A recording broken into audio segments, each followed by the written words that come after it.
Welcome, fellow travelers of the forgotten roads and wanderers of wilds, to the Verdant Enclave. I'm your host and sometimes friendly DM.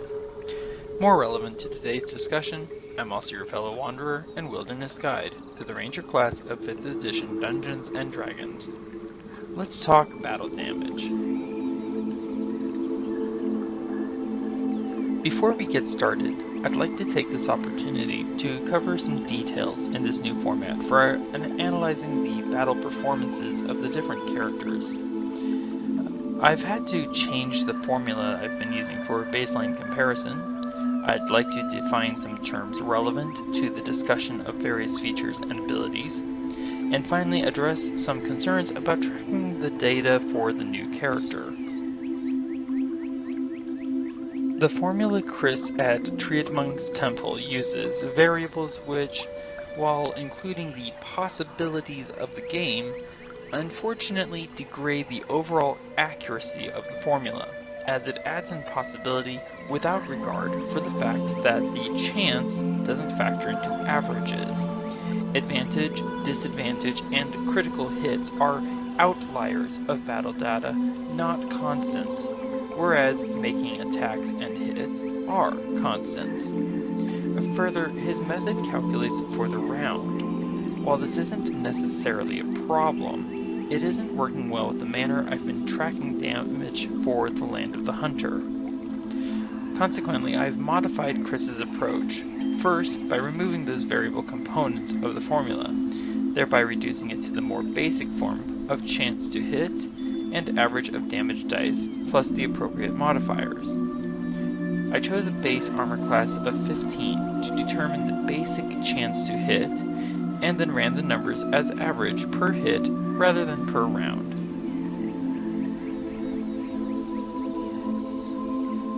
Now, this next part is something that some might consider pedantic, but I do think the clarification is necessary.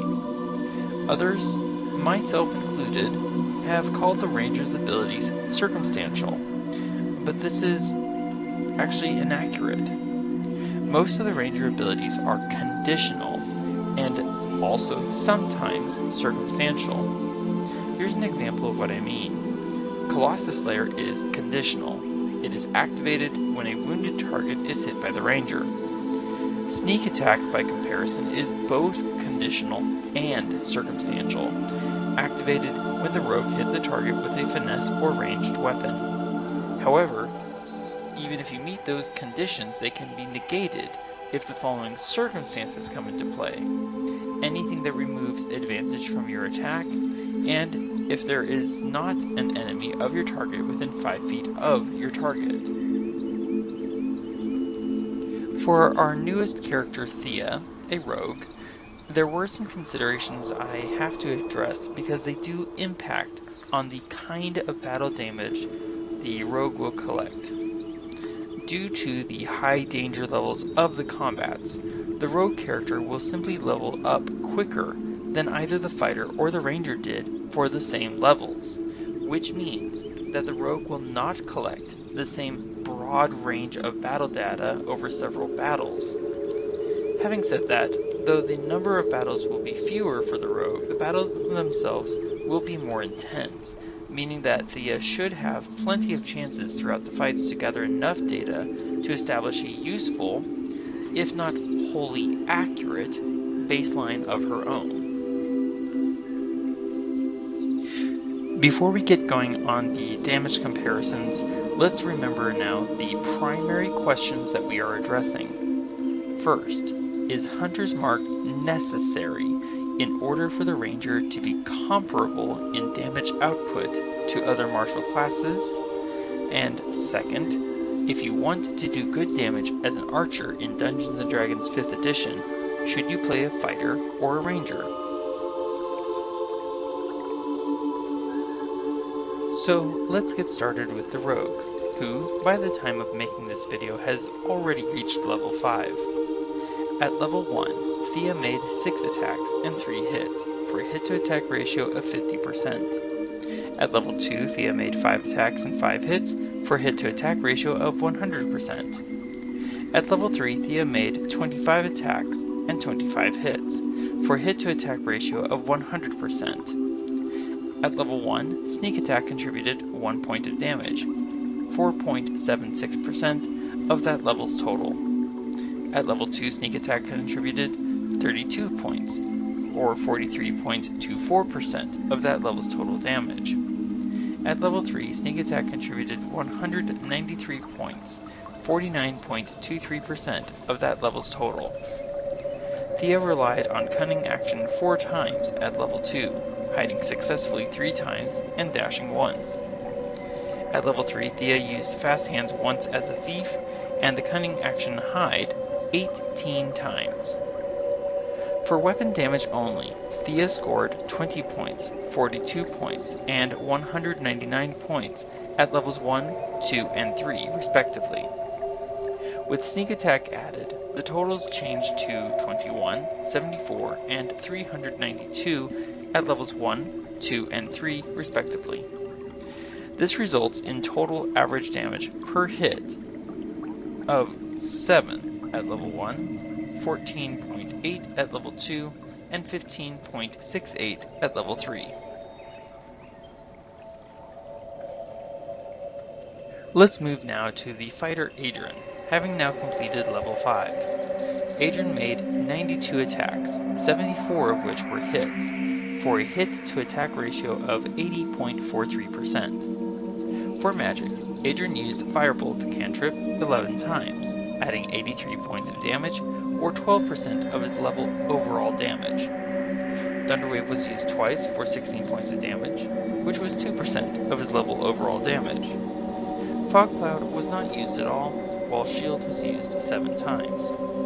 The 2d6 of Giant Slayer Charm added 69 points, for another 8.19% of level overall damage. Action Surge was used 5 times, the first and fifth to make attacks, the second to equip his shield, the third use was to Firebolt, and the fourth use was to dash. Action Surge weapon attacks added 29 points, 4% of level overall damage. Second Wind was used 4 times to recover 35 hit points. Adrian's total weapon damage for level 5 was 674. That's with Action Surge damage added in. And with magic added in, that jumps to 842 points. When you take the weapon damage with Action Surge and divide it by the number of hits, Adrian's average damage per hit was 9.11, or 0.66 above the new baseline. Now you could take the total damage for the level and divide that by the hits, but this is actually highly inaccurate, because some of that damage was due to spells that were not damage riders. In other words, they did not rely on weapon hits in order to deal out damage. Finally, the Ranger Varen, who also completed level 5. Varen made 104 attacks, 88 of which were hits, for a hit-to-attack ratio of 84.62%.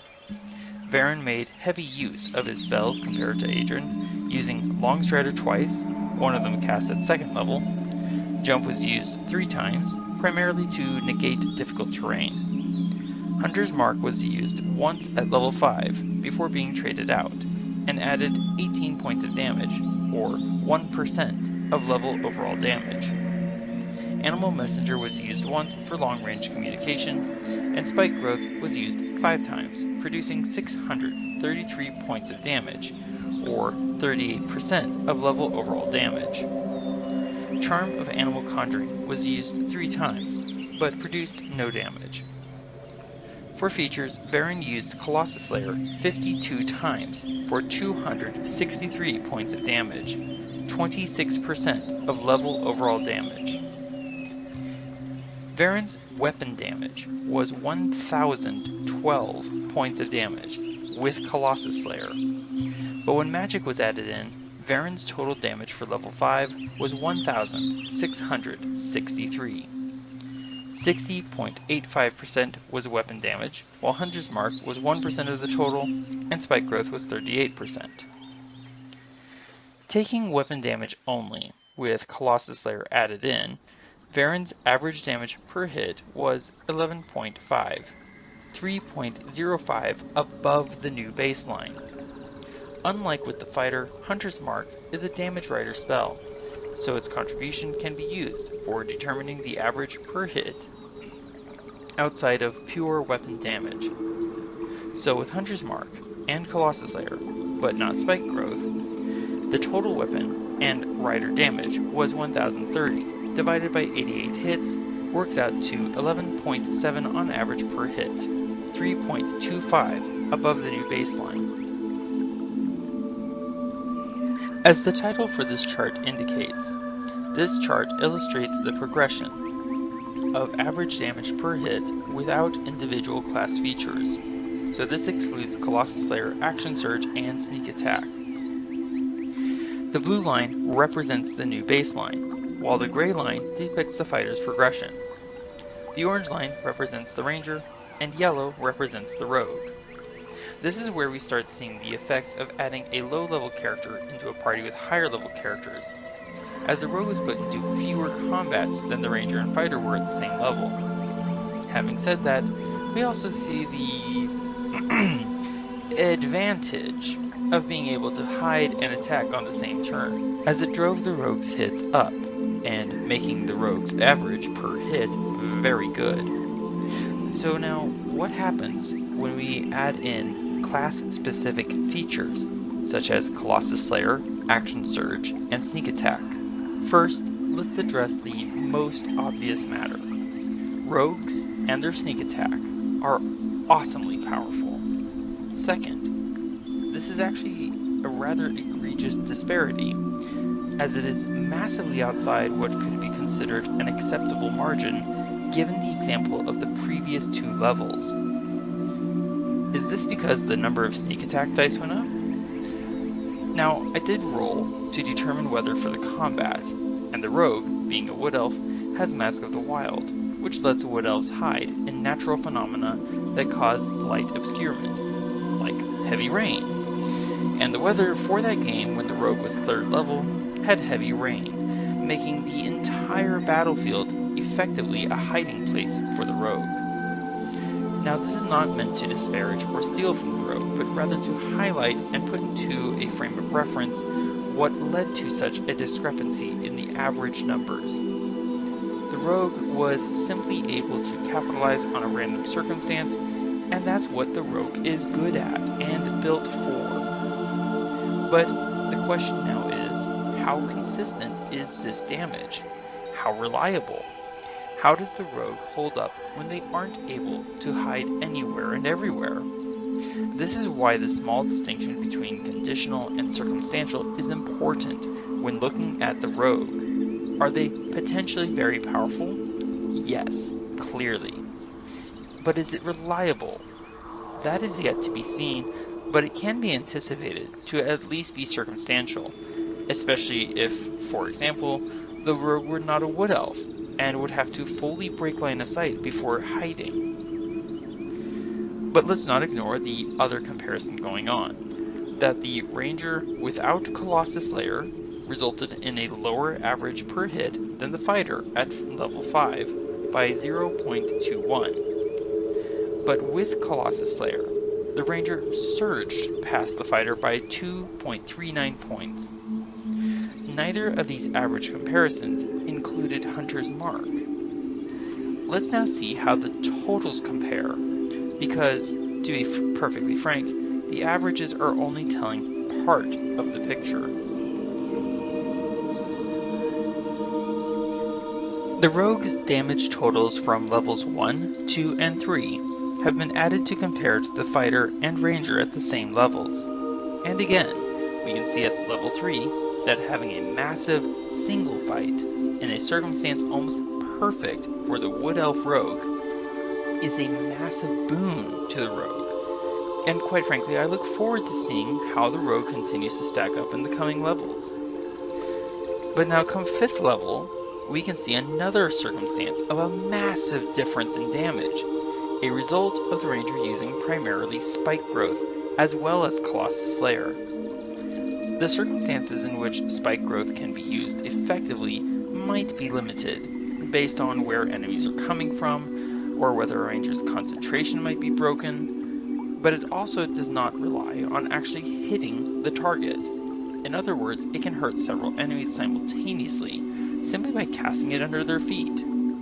Of course, its usefulness goes significantly down if one is facing a flying, burrowing, or ranged enemy. This also illustrates why looking solely at the averages per hit can be misleading, and why one should consider cumulative effect of character choices and abilities. This chart highlights as well the potentially misleading results of adding a low-level character to a high-level character fight, as the rogue's damage is shown to be, charitably, erratic. I hope you're finding this analysis as interesting as I am, and that you will continue to explore the Ranger class with me, as well as joining Adrian, Thea, and Varen in the Land of the Hunter. Thank you so much for watching, and I hope you have a great day.